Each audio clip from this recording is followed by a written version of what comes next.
ما تيجي اقول لك التشكيله المناسبه للاهلي الموسم الجاي؟ يلا بينا يلا بينا.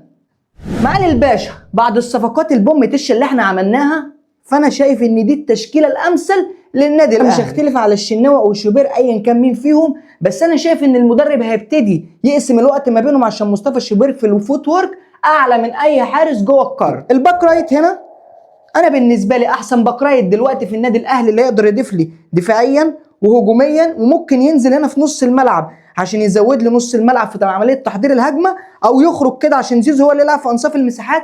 فهو واحد بس، كابتن كريم فؤاد. ناحيه الشمال خلاص محمد شكري، ومحمد شكري انا مش محتاج اتكلم عليه، ارقامه واسلوب لعبه هو اللي هيفرضه ان هو يكون رقم واحد في المركز ده. قلوب الدفاع الحته دي اللي كل الناس عندها اختلاف فيها.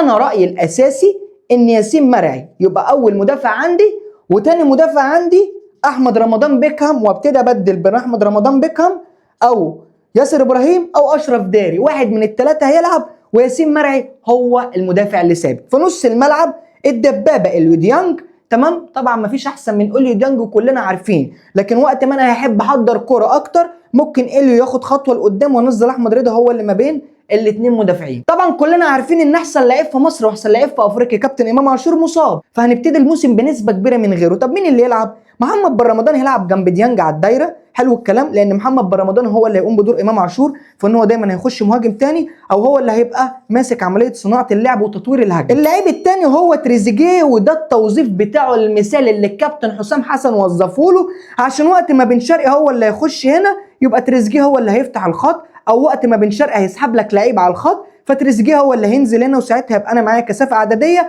بلعب باثنين في انصاف المساحات بين رمضان وتريزيجيه. وطبعا في حته المهاجم انا ما عنديش احسن من جراديشار اللي هيقدر يخرج لي ويبقى يلعب شادو سترايك عشان الاثنين دول يخشوا، وساعتها انا ابقى بهاجم بخمس لعيبه. قول لي بقى في الكومنتات انت شايف هي دي التشكيله الامثل للنادي الاهلي ولا انت عندك حلول تاني؟